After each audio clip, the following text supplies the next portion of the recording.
प्रसंग चल रहा था गुणों का। रजस्तमश्चाभिभूय सत्वं भवति भारत, रजः सत्वं तमश्चैव तमः सत्वं रजस्तथा। अभी रजोगुण और तमोगुण को दबा करके ही सतोगुण बढ़ता है। सतोगुण जब बढ़ेगा तो रजोगुण और तमोगुण अपने आप शांत हो जाएंगे, दबने लगेंगे। और तमः रजः, ऐसे ही तमोगुण और रजोगुण उसी तरह से सतोगुण एक दूसरे को दबा करके ही आगे बढ़ते हैं। जब सतोगुण दबेगा तभी आकर के रजोगुण बढ़ेगा या और तमोगुण बढ़ेगा। जब तमोगुण बढ़ेगा तो रजोगुण दबेगा। इस तरह से चलती रहती है प्रक्रिया। सर्वद्वारेषु तेऽस्मिन् प्रकाशोपजायते ज्ञानं यदा तदा विद्यात् विवृद्धं सत्यमेततो। यदा अस्मिन् देहे सर्वद्वारेषु प्रकाशः ज्ञानोपजायते, जिस समय इस शरीर में और अंतःकरण में, इंद्रियों में चेतनता और विवेक शक्ति उत्पन्न हो जाए। माने इंद्रियों की विवेक शक्ति होती है। हमें क्या खाना है, क्या छूना है, क्या करना है, माने इंद्रियों के माध्यम से क्या सूंघना है, क्या स्पर्श करना है, ये इंद्रियों की विवेक शक्ति होती है। उसमें तो मर जाते हैं लोग, जहाँ इंद्रियों की विवेक शक्ति नष्ट कर लिया। जहाँ नहीं स्पर्श करना चाहिए वो स्पर्श, जो नहीं खाना चाहिए नहीं खाना चाहिए। तो कहते हैं इंद्रियों में चेतनता, जिस समय इस शरीर में अंतःकरण इंद्रियों में चेतनता और विवेक शक्ति उत्पन्न हो, ये समझ लीजिए कि मुझ में सतोगुण बढ़ रहा है। आप स्वयं अपने थर्मामीटर लगाते रहिए, स्वयं विवेक करते रहिए, निरंतर चिंतन करते रहिए।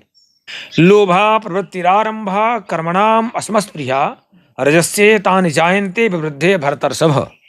हे कहते सुनो, जिस समय लोभ की प्रवृत्ति शुरू हो जाए, कहते हैं जब लोभ की प्रवृत्ति शुरू हो जाए, स्वार्थ बुद्धि शुरू हो जाए, अत्यंत वाचालता शुरू हो जाए, और जो भी कर्म करें उसमें कामना जोड़ करके करें, अशांति पैदा हो जाए, भोगों की लालसा, विषय भोगों की लालसा पैदा हो जाए, तो समझ लेते कि रजसी विवृद्धे, रजोगुण हम में बढ़ रहा है।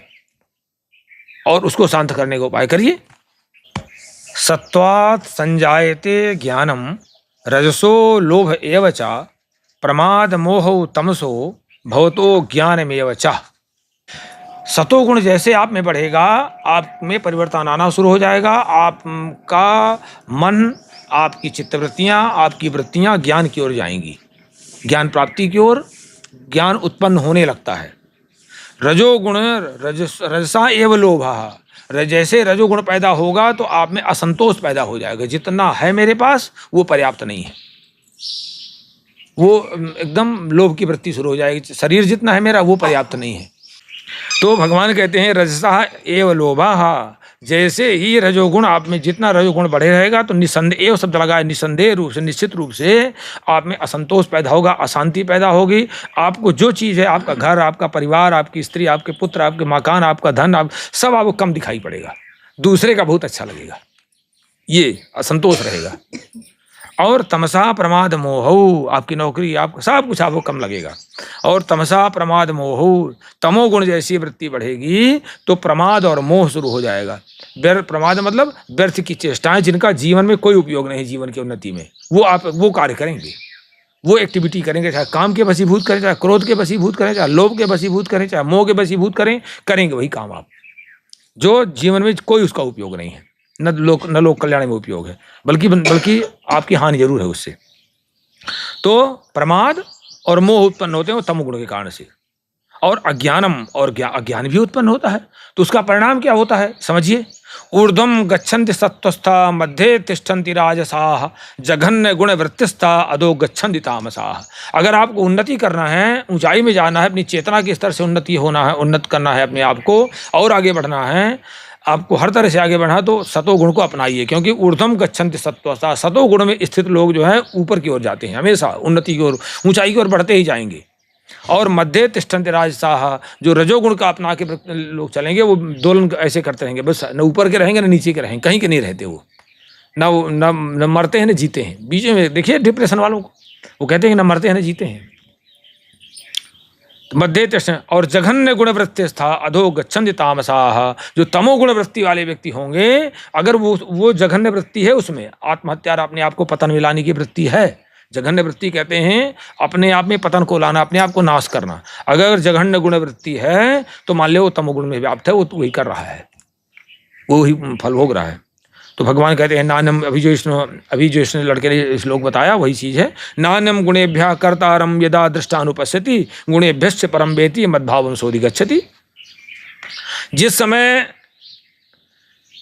तीनों दृष्टा जो है साक्षी पुरुष तीनों गुणों के अतिरिक्त अन्य किसी को करता नहीं देखता है उस समय, और तीनों गुणों से परे भगवान को देखता है, केवल देखता है कि सतोगुण रजोगुण तमोगुण से परे है परमात्मा, और इसी तत्व को समझ लेता है, भगवान कहते समद्भावम् अधिगच्छति, वो मेरे स्वरूप को प्राप्त हो जाता है।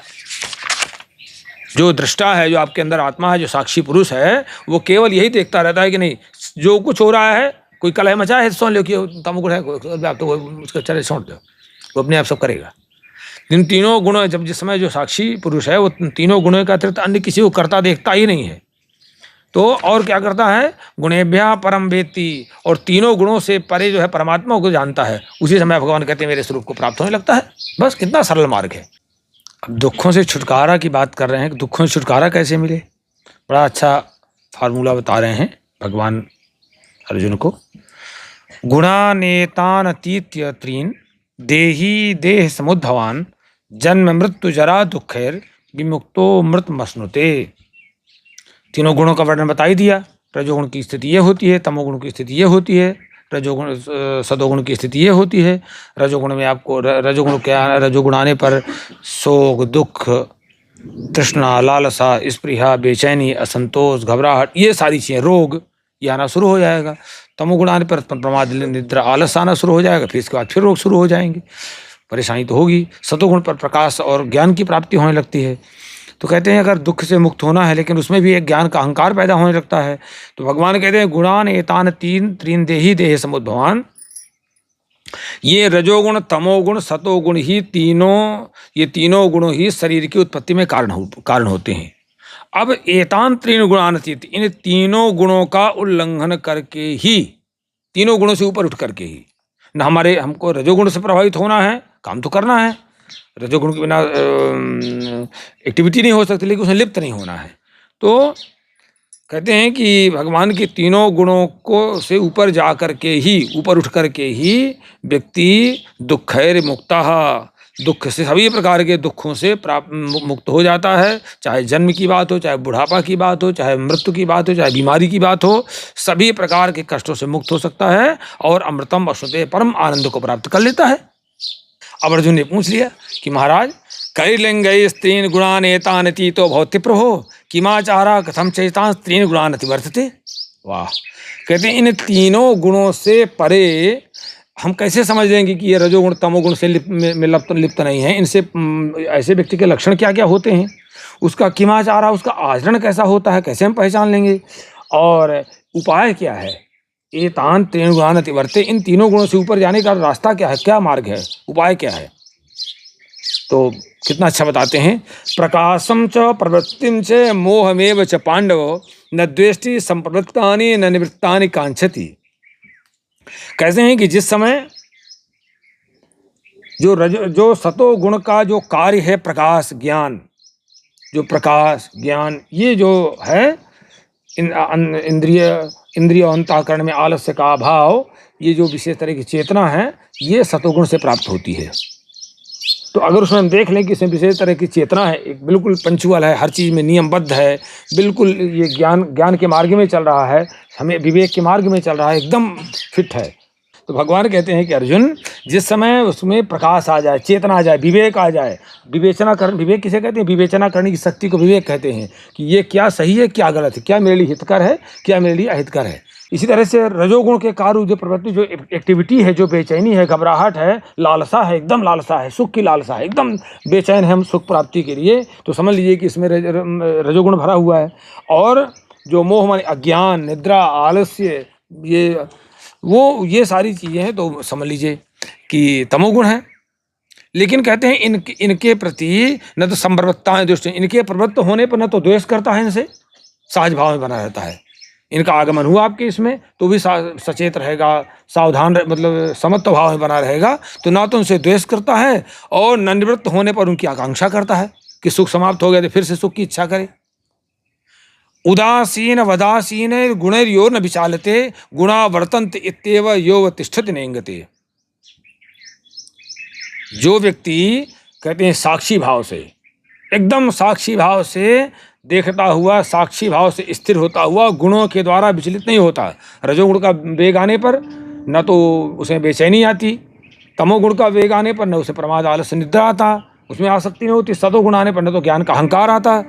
तो ये केवल समझता है कि गुण ही गुण में बरत रहे हैं, ऐसा समझने वाला व्यक्ति जो है यह अवतिष्ठित नहीं थे, वो गुणातीत होता है। लेकिन कहते हैं वो वही ऐसा व्यक्ति में ये गुण उसी में आ सकता है जो परमात्मा में अवतिष्ठित है, या अवतिष्ठति, जो परमात्मा में स्थित रहता है, उसको विश्वास रहता है कि परमात्मा से प्रकृति, प्रकृति से तीनों गुण, कुछ नहीं, सब स्थायी है, थोड़ी देर में सब समाप्त हो जाएगा, थोड़ी देर फिर स्थिति ऐसे बन जाएगी।